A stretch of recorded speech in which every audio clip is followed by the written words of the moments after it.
राधे राधे मित्रों, आज मैं आपके सामने फिर से एक कहानी लेकर प्रस्तुत हूँ।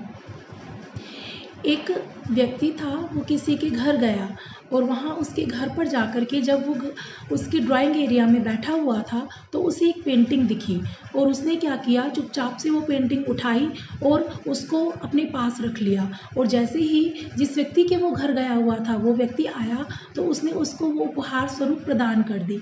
अब आप बताइए कि जिसको उसने वो पेंटिंग उपहार में दी वो व्यक्ति खुश होगा या फिर ये सोचेगा कि मेरी ही दी हुई चीज़ और मुझे ही दे रहा है और ये सोच रहा है कि मैं इसे उपहार दे रहा हूँ। तो इस कहानी से हम क्या सीखते हैं? इस कहानी से हम ये सीखते हैं कि परमात्मा ने ये प्रकृति बनाई है। इस प्रकृति में उसने बहुत सारी चीज़ें बनाई हैं और वो परमात्मा ने हमें दी हैं। लेकिन हम क्या करते हैं? हम अगर मंदिर जाते हैं तो प्रसाद भेंट में ले जाते हैं। हम अगर जाते हैं तो हम सोचते हैं हमने 1 लाख दान कर दिया। हम अगर जाते हैं तो हम सोचते हैं हमने सोने का छत्र चढ़ा दिया।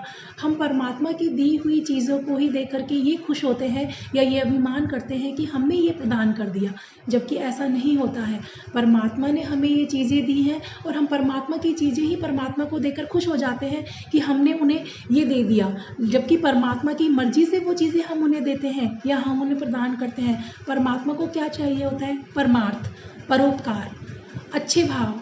अगर हम दे सकते हैं परमात्मा को तो सिर्फ ये प्रदान करें, ना कि हम अपने अहंकार, अपनी ईर्ष्या, अपने अभिमान और अपनी गंदी चीज़ों को हम परमात्मा को दे करके और पैसों के दम पर हम ये कहें कि हम परमात्मा को दे रहे हैं, हमने ये कर दिया।